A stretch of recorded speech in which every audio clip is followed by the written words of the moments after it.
31,000 ships. They crossed the orbit of Mars at 7 minutes past midnight, and not one of them was aimed at us. Mara Adami was the only person still awake in the Coalition Naval Museum when the alert reached her desk. She was a civilian, an archivist. Her whole career fit inside one glass case. A slab of black basalt pulled from a drill core 2 kilometers beneath the Gulf of Mexico, carved with 41 glyphs, and dated to the exact layer of ash the dinosaur killer left behind. Every geologist on Earth had called the carvings a mineral accident. Mara had spent 20 years failing to prove them wrong. On the feed above her desk, the Armada slowed. It did not scatter. It did not spread into attack lines. 31,000 warships folded themselves into perfect interlocking rings, ring inside ring like the works of an enormous clock, and then they stopped. Silent, dark, waiting. Cities went black in staggered waves as governments cut power to anything that could be tracked. The Coalition fleet burned hard out of dock, 214 ships climbing away from Earth on pillars of fusion light. Mara barely saw any of it. She was watching the lead vessel, a hull so large the feed had to zoom out twice to hold it. At exactly 1 in the morning, that ship began to broadcast. Every band, every screen. The same dense pattern repeating every 66 seconds, patient as a heartbeat. Mara looked at the pattern. Then she looked down through the glass at the slab she had guarded for 20 years. 41 glyphs, the same 41 glyphs. Her phone was already ringing. 2 days after the arrival, Mara stood on the flag bridge of the Coalition carrier Resolute, feeling like a museum exhibit herself. She was the only person aboard not wearing a uniform. The Admiral did not waste words. 214 Coalition ships now hung between Earth and the Armada. The fleet had taken to calling the alien dreadnoughts Goliaths, and the name fit. Each one was a mountain of gray armor 40 kilometers long, hull plating stacked like cliff faces, gun batteries running its flanks the way streets run through a city. Intelligence read the ring formation as a siege. The Admiral wanted a translation that proved it. Mara stared at the tactical display for a long time. Something about the rings bothered her, and it took her most of an hour to name it. She had spent 2 decades archiving humanity's naval history, every battle diagram from Salamis to the lunar blockade, and no fleet in that whole bloody record had ever besieged anything in this shape. Gun lines cross fire. These rings didn't. Their fields of fire pointed away from each other, away from Earth, out into the dark. It wasn't a siege formation. It was closer to something older, something from the parade grounds, an honor guard. She kept that thought to herself because it sounded insane and turned back to the broadcast. 41 glyphs, cycling every 66 seconds. With the slab as her key, she could anchor 11 of them. By the end of that day, she had one word whole, the word the entire message hung from, and she wrote it on the Admiral's briefing slate with an unsteady hand. The largest fleet in recorded history had crossed the galaxy, formed an honor guard around a small blue world, and said, "Report." It was still waiting for an answer. 4 days after the arrival, in a borrowed lab 3 decks below the Resolute's bridge, Mara learned how long she had to solve the rest. The Coalition Security Council had voted in a sealed session. If the Armada was not understood or gone within 72 hours, the fleet would fire. 214 ships against 31,000. Everyone aboard knew the arithmetic, and everyone aboard understood the logic anyway. Better a hopeless first strike than waiting for the hammer to fall on Earth itself. The stakes were that simple and that terrible. Mara had 3 days to find out what the Armada wanted, or watch humanity start a war it could not survive. An ensign was assigned to her, a young signals officer who treated the slab like a holy relic and Mara like something even rarer, a person the Admiral listened to. Together they went through the fleet's sensor logs line by line, and the logs kept saying something impossible.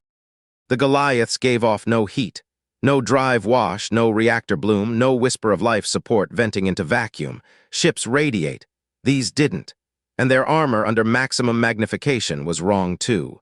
Every square meter of hull was stippled with micrometeorite pitting, layer upon layer upon layer of it, the slow sandblasting of interstellar dust. The ensign ran the erosion model 3 times because the answer refused to be reasonable. Tens of millions of years. The ships were older than the human species, older than the primates. The newest scar on their armor predated fire. That night, the long-range optics finished their survey of the nearest Goliath, and Mara stopped breathing for a moment. Down the dreadnought's entire 40-kilometer length, every hangar door stood open. The bays behind them were empty. On the fifth day, the Admiral authorized a probe, and Mara watched its camera feed from the Resolute's bridge with the whole command staff crowded at her back. The probe fell along the Goliath's flank for 20 minutes, and the ship just kept going, kilometer after kilometer of silent gray city. Gun batteries slid past the lens, weapons big enough to crack a moon, and every one of them was capped. Thick ceramic seals, fitted over every barrel, welded in place from the outside. Whoever had done it had meant it to last. Whoever had done it had not expected to fire again. The bridge was absolutely quiet. Siege fleets do not seal their own guns. Then the probe rounded the dreadnought's bow, and what it found there would keep Mara awake for the rest of her life. Painted across the prow, in pigments scorched and faded almost to nothing, was a mural 1,500 meters tall. A small world, rendered in blue and green. Around it, ring inside ring, a fleet of ships, guns turned outward. Beneath it, a single line of glyphs, the largest anyone had yet seen. The ensign read the composition data twice before saying it aloud. The paint was mineral-based, layered, restored again and again over an unimaginable span, the way monks recopy a fading manuscript. The oldest layer had been analyzed against the newest. Someone had been repainting that blue-green world, faithfully, tenderly, for 66 million years. Mara stood very still, doing a piece of arithmetic she did not want to do. 66 million years, the boundary layer, the ash, the slab in her museum drilled from the grave of the dinosaurs. Whatever this fleet was, it had been here before, and the strike clock was still running. 6 days after the arrival, at the edge of the blockade line, a destroyer captain with 4 hours of sleep in 3 days saw a sensor ghost bloom on his threat board and made the worst decision of his life. One missile, that was all. It leapt off the rail before the abort order finished leaving his mouth, crossed 900 kilometers of empty space, and struck a Goliath support tender amidships. The detonation was a brief, obscene flower of light against 66 million years of patience. The Armada did not fire back. It moved instead, and the moving was worse. 31,000 ships shifted as one, a single coordinated motion with no visible drives and no wasted light, and folded themselves out of their rings into a sphere. A closed shell of dreadnoughts wrapped around Earth from pole to pole. Every capital in the world lost its mind at once. Encirclement, containment, the cage before the kill. The council moved the strike window up to dawn the next morning, and this time nobody argued. 24 hours had become the lifespan of the human race's patience, and Mara's deadline had just burned down to embers. But Mara was staring at the tactical sphere with the mural's image open beside it, and a chill crawled up her back that had nothing to do with fear of the cage. She had seen this formation before. Everyone on the bridge had. It was painted 1,500 meters tall on the bow of a dreadnought older than mankind. Ring inside ring around a blue-green world. She pulled the fire arc projections and made herself check gun by gun, and the checking made it certain. Not one weapon pointed at Earth, not one ever had. Every sealed barrel in that entire impossible sphere faced out, into the dark. That night, with the strike set for dawn and the fleet arming around her, Mara broke the message open at last. She had been translating it as a demand, and that had been the mistake because the grammar wasn't imperative at all. The slab gave her the anchor she needed, the same 41 glyphs in a fixed ceremonial order. And once the ensign aligned the two signals, the whole structure fell into place like a key turning. Mara wrote out the message the Armada had been repeating every 66 seconds for 8 straight days. Watch report, the Garden Lives request relief. She carried it to the flag bridge herself and watched helpless as the words made everything worse. To the Admiral's staff, the reading was obvious. Relief meant a relief force. Reinforcements. 31,000 ships were merely the vanguard, and something larger was coming, and the window for a first strike was closing forever. The strike was confirmed. At dawn, 214 ships would empty their magazines into the sphere, and whatever happened after that would happen to their children. Mara stood in the middle of that bridge, a tired civilian archivist among the uniforms, and said the other reading out loud. A sentry stands a watch. A sentry reports. And when the long night is finally over, a sentry asks the one thing every soldier in every age has asked: to be relieved. Nobody would gamble a planet on grammar. She knew that. So she asked the Admiral for the only thing left to ask for: one shuttle, one pilot, 6 hours, and permission to knock on a door 66 million years old. The Admiral looked at her for a long moment. If you're wrong, he said, you die first. I'll just die closest, Mara said. He gave her the shuttle. In the small hours of the last night, Mara's shuttle drifted through an open hangar door into the side of a Goliath, and the mountains swallowed them whole. The bay beyond was the size of a harbor, and it was immaculate. No wreckage, no dust, no decay. Small maintenance machines moved along the walls in slow, patient orbits, tending equipment for hands that were never coming back. The ensign who had insisted on coming lit the darkness with the shuttle's lamps, and the lamps found corridors built for giants. 4 meters tall, and worn, the metal at hand height polished smooth by centuries of touch, the way stone steps in old cathedrals are worn by pilgrims. Living crews had walked these halls long enough to erode metal. There were no remains, no bones, no suits, no graves, just order. Stations shut down gently, hatches closed with care, one by one, deck after deck, as though the ship had been put to bed rather than abandoned.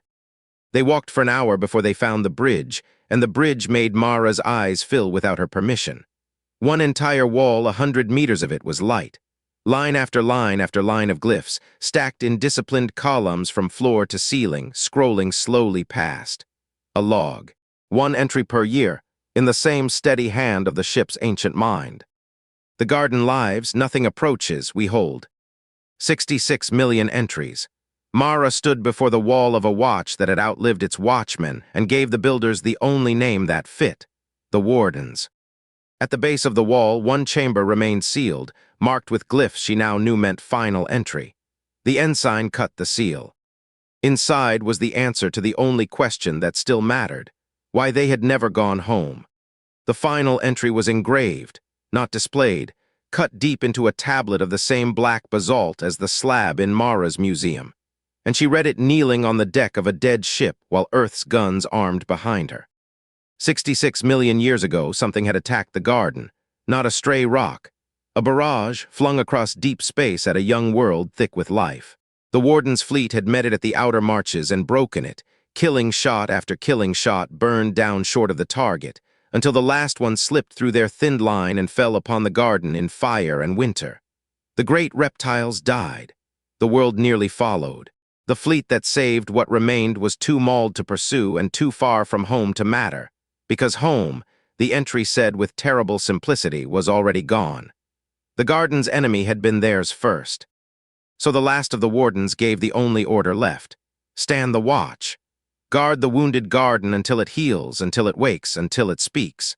And because no Warden authority survived anywhere to countermand it, they bound the order the only way that honored their dead. Only the garden itself may relieve the watch. They grew old aboard, they repainted the bow.